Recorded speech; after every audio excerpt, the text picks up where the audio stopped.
The house on Acorn Street. When I was 14, my family and I fell on hard times. We got kicked out of our house and ended up in emergency housing. Basically, we went to charity who found us a house that we were able to rent for $100 a month, but only for 3 months.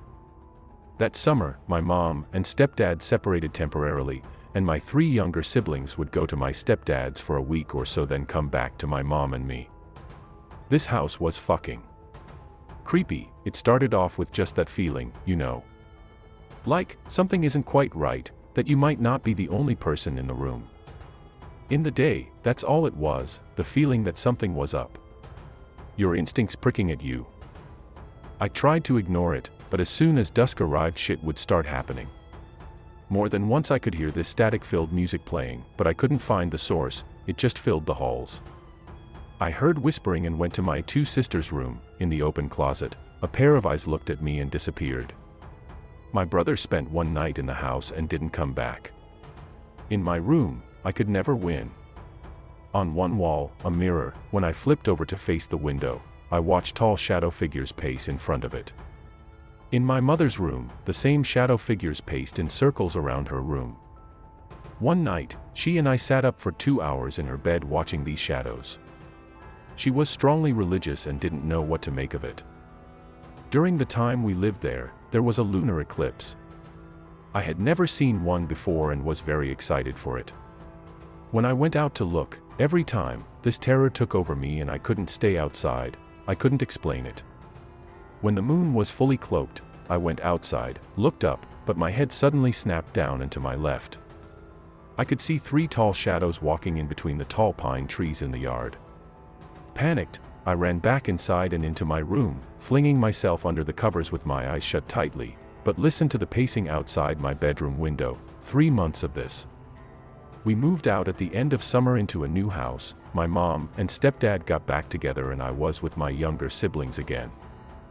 We all agreed the house on Acorn Street was fucked up, and still get chills when we drive by it, just to see. I would always have the same dream. Up until I was about 8 or so, I lived in a really old house that, since the beginning of time, had been bounced around from relative to relative until eventually my mother had been handed over the keys. It was basically a shit heap. 2 stories, a collapsed balcony on the 2nd level, mold and mildew all over most of the ceilings, 1 tiny bathroom and the toilet was outside, overrun was frogs and spiders and whatever other kind of hellspawn the Australian outback would throw at us. I was terrified as a child, scared of basically everything. I'm much better now, and have much bigger balls than most of my friends, if I do say so myself.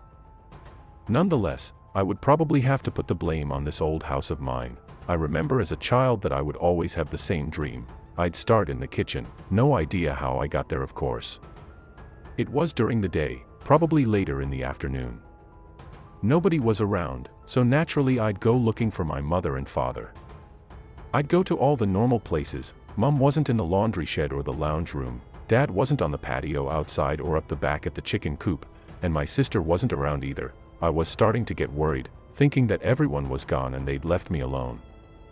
Until I heard a noise above me coming from the 2nd floor, where the bedrooms are. Relieved, I darted towards the stairs and jumped on the 1st step, then I felt it. There was something in the back of my head, making me stop, legs still raised up as I prepared to move on to the 2nd step. Something telling me that I shouldn't go up there. Of course this thought was running rampant in my mind: don't go up there, don't go up there, stay down here, don't go up there, there's something up there. Finally my leg dropped before I could reconsider. I pushed myself up those stairs, and even though I didn't want to anymore, I couldn't stop myself, only slow down. Each step up was taken at an agonizingly slow pace, and I wanted so bad just to go back downstairs and find someone, run to my grandparents' house and stay with them until my mom was home. But eventually, I rounded the corner, leaving only the last few steps leading up to the floor ahead of me. There was nothing there. I couldn't see anything in the stairwell. I started getting hopeful at this point. Maybe it's okay. Nobody's here. I was just imagining things and it's going to be fine. I'm still taking the slow steps up when it appears. Something's there. I can't actually remember what it was, and I never could after I woke up. But it was horrifying beyond belief. and I would always try to close my eyes, because that was my thing as a child. If you can't see it, then it can't see you. But I could still see it. I couldn't blink, I couldn't shut my eyes, it was like my eyelids weren't working. I would even try holding my hands in front of my face, but still I couldn't block it out. I could see through my hands.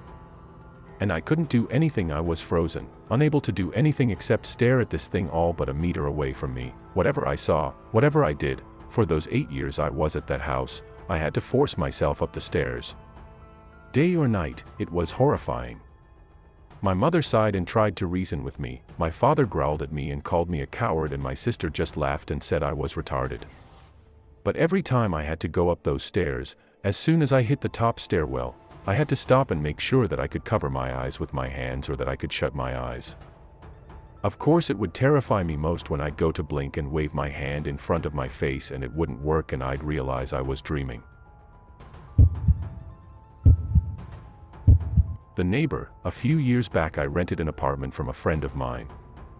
He had recently bought it and had it completely renovated. He put it up for sale but couldn't find a buyer, so I offered to rent it in the meantime. After moving in I realized there was something wrong with the lady next door. She was about 45 but looked much older. She would sit up all night listening to Christian radio shows and talking loudly to someone. It got to the point where I couldn't sleep, so I went over to her place and asked her to keep it down.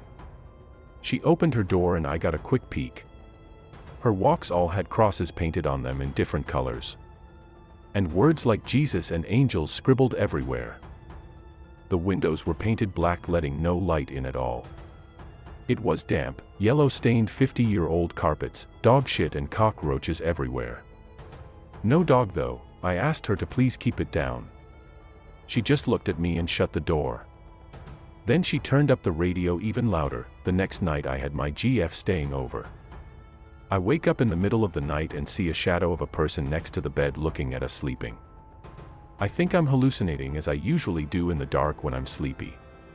But then the shadow starts talking. It's my neighbor and she's holding something in her hand. She broke in during the night and who knows how long she stood there. You should lock your door at night, she says, and walks out.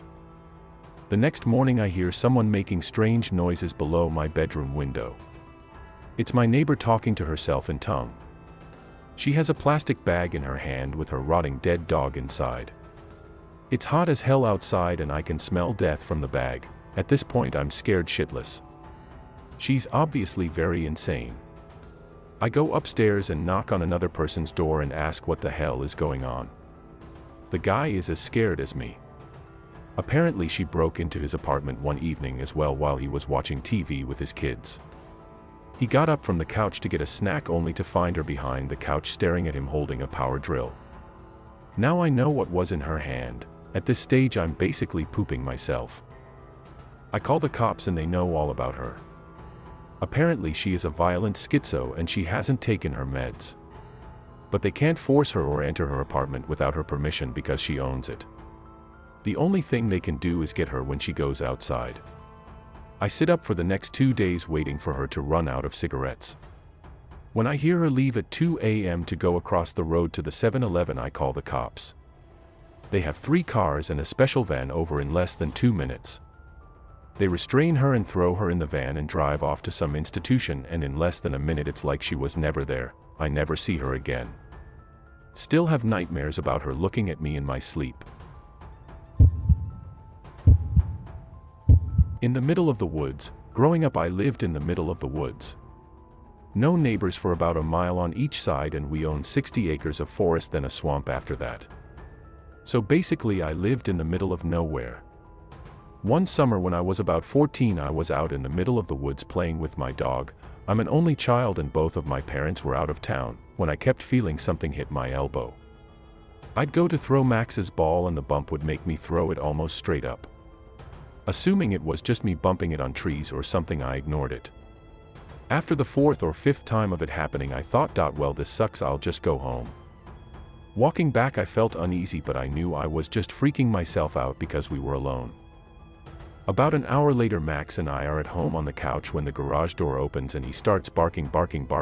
I hop up to go let in my mom or dad, even though they were home really early. I peered through the peephole and saw the door was still shut and no one was in the garage. Quieting Max down, I opened the door slowly and called out for my dad. Nothing. No response at all, so I go out to check the door and it's still locked. Okay. Sure. Weird, but oh well. Max heard it too, so at least I know I'm not crazy. About 20 minutes later I hear the door open again, and this time Max starts growling like crazy.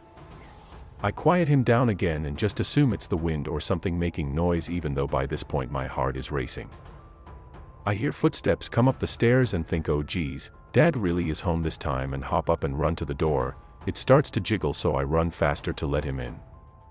I peep through the hole, and even though my hand is loosely around the jiggling handle, there's no one on the other side of the door. Terrified, I go hide on the couch with all the lights on. Max is still growling. About an hour after that I start to feel a little better, even though I'm still terrified. Then I hear the door handle jiggle again. This time it was Max jiggling it. He needed to go outside, and the only way outside is through the garage. Fantastic.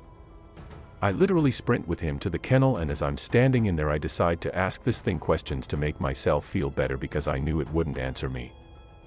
Thinking about what to ask it, my eyes are drawn to the huge heavy oak door on the kennel. It was always open because it was too heavy for me to move easily. I said, okay ghost. If you're real, you'll shut this heavy door. Nothing. A minute goes by. Nothing. Max is still sniffing around. I turn around to yell at him to hurry up, and then from behind me I hear a click. I whipped around and saw the giant door had swung shut and latched. Okay, clearly it was just the wind. It wasn't really windy, but it was the wind, for sure, had to be.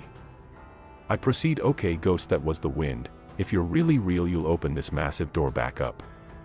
Nothing. I relax a bit and then squat down with my head in on my knees, reminiscing about how lame I just was being scared, when I hear click-clack. The door was now wide open.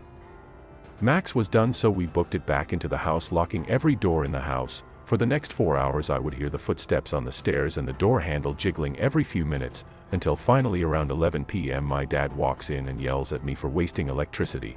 I never told him or my mom about it until about 4 months later, when my dad came in from hunting after dark. He looked shaken and I asked him what was wrong. He said he aimed at 2 deer but missed both completely, because it felt as if something was hitting his elbow and making him shoot way above the deer. That's when I told him everything.